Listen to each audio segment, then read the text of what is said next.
Assalamualaikum warahmatullahi wabarakatuh. Di sini saya akan menjelaskan sedikit mengenai dari iklim organisasi pendidikan, mana saya menjelaskan sedikit dari PowerPoint persentase. Itu sebenarnya saya di sini tidak sendiri, saya ditemani oleh rekan saya itu Saudara Suprahman, namun mungkin dia akan melanjutkan nanti materi yang selanjutnya. Jadi langsung saja pada awal kali ini saya akan menjelaskan sedikit mengenai pengertian organisasi. Jadi kita melihat di sini bahwa ada beberapa pengertian organisasi menurut para ahli. Contohnya di sini yang pertama yaitu menurut James Demany pada tahun 1974, organisasi adalah bentuk setiap perserikatan manusia untuk mencapai tujuan bersama. Dan menurut Ralph Career Davis pada tahun 1951, organisasi adalah sesuatu kelompok orang-orang yang sedang bekerja ke arah tujuan bersama di bawah kepemimpinan. Dan yang ketiga yaitu menurut Daniel Grieve pada tahun 1959, organisasi adalah seluruh orang-orang yang melaksanakan fungsi-fungsi yang berbeda tetapi saling berhubungan dengan dikoordinasikan agar sebuah tugas dapat diselesaikan. Nah, dengan demikian, di antara ketiga macam pandangan tentang pengertian organisasi, pandangan yang tepat adalah yang menganggap organisasi sebagai suatu sistem kerjasama atau sistem hubungan atau sistem sosial.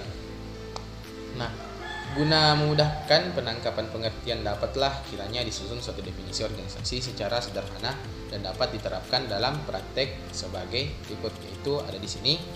Organisasi adalah suatu sistem yang saling mempengaruhi antar orang dalam kelompok yang bekerja sama untuk mencapai suatu tujuan tertentu. Nah, pada slide selanjutnya kita beralih pada konsep iklim organisasi. Jadi ada beberapa definisi menurut para ahli mengenai konsep iklim organisasi.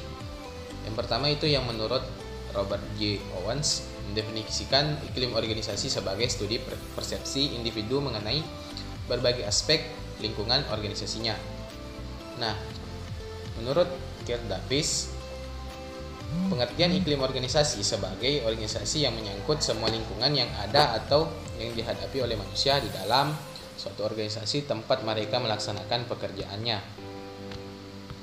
Dan juga masih banyak pengertian-pengertian mengenai konsep iklim organisasi yang lainnya. Lalu kita lanjut lagi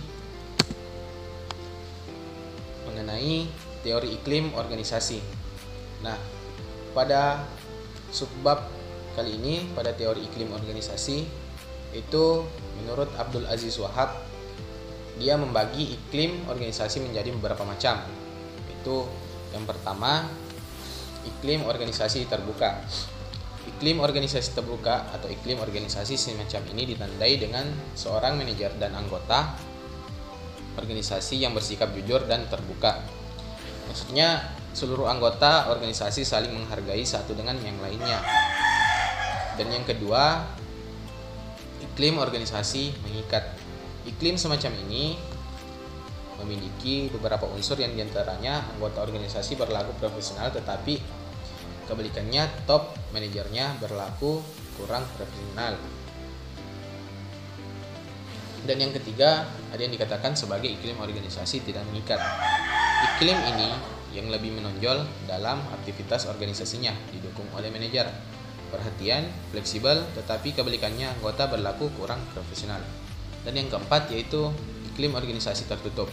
Hal ini ditandai misalnya kepala sekolah yang tidak mendukung terhadap aktivitas anggota organisasi, alih-alih malah menghambat kemajuan organisasi, serta anggota organisasi aktivitasnya tidak jauh berbeda dengan pemimpinnya. Selanjutnya ada juga yang menurut Davis menyebutkan bahwa iklim organisasi dapat berada di salah satu tempat yang kontinum, yang bergerak dari yang menyenangkan ke yang netral sampai dengan yang tidak menyenangkan. Ada beberapa unsur yang mengkontribusi terciptanya iklim organisasi yang menyenangkan. ada kualitas kepemimpinan, kadar kepercayaan, komunikasi, ke atas dan ke bawah, perasaan melakukan pekerjaan yang bermanfaat, tanggung jawab, imbalan yang adil, tekanan pekerjaan yang nalar, kesempatan, pengendalian struktur, dan birokrasi yang nalar. Dan yang terakhir, keterlibatan pegawai partisipasi. Dan juga masih banyak yang menyatakan apa-apa iklim organisasi ataupun yang memaparkan persepsinya terhadap teori iklim organisasi ini. Itu ada juga yang menurut Alpin and Krauss, menurut Legg, dan 4 sistem manajemen yang membentuk iklim organisasi. Mungkin cukup itu yang saya jelaskan. Selanjutnya akan dilanjutkan oleh rekan saya, yaitu Saudara Supratman. Dengan ini saya persilahkan. Baik, saya akan melanjutkan pembahasan dari Saudara Yandi Basma Palewa. Saudara Yandi Basma Palewa, adapun pembahasan kali ini yaitu iklim organisasi di sekolah.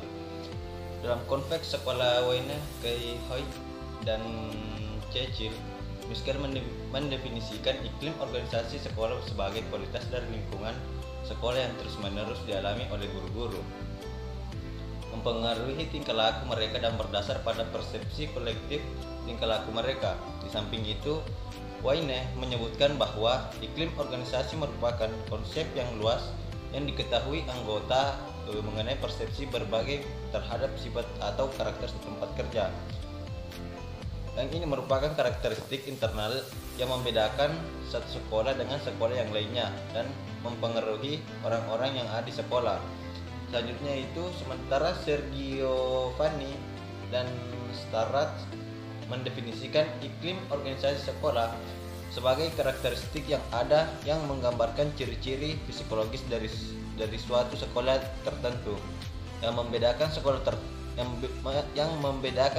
suatu sekolah dari sekolah yang lain, mempengaruhi tingkah laku guru dan peserta didik, dan merupakan perasaan psikologis yang dimiliki guru dan peserta didik di sekolah tertentu.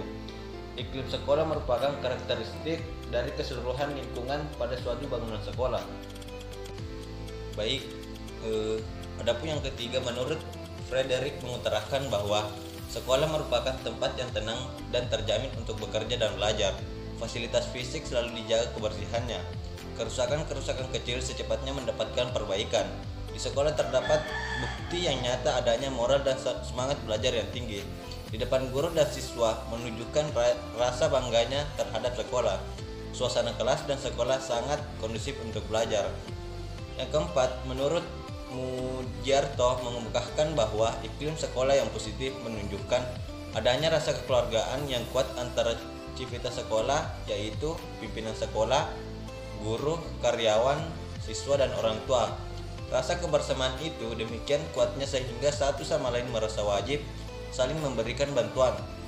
Schneider dalam Mujarto mengemukakan bahwa hubungan kerja di antara dan di dalam kelompok guru, siswa, dan orang tua memberikan kejelasan tentang iklim kerja yang terdapat di sekolah.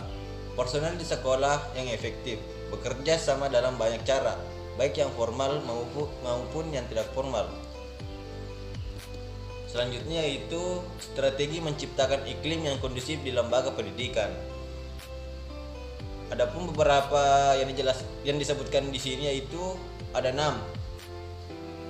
Yang pertama itu iklim terbuka, iklim bebas, iklim terkontrol, iklim familiar atau kekeluargaan, iklim paternal, dan iklim tertutup. Selain itu, iklim sekolah yang kondusif mendorong setiap personil yang terlibat dalam organisasi sekolah untuk bertindak dan melakukan yang terbaik yang mengarah pada prestasi siswa yang tinggi. Selanjutnya, adapun beberapa indikator yang perlu diperhatikan dalam mengembangkan iklim sekolah yang kondusif dikemukakan berikut ini. Yang pertama, penataan lingkungan fisik sekolah. Kedua, penataan lingkungan sosial sekolah. Ketiga, penataan personil sekolah. Yang keempat, penataan lingkungan kerja sekolah.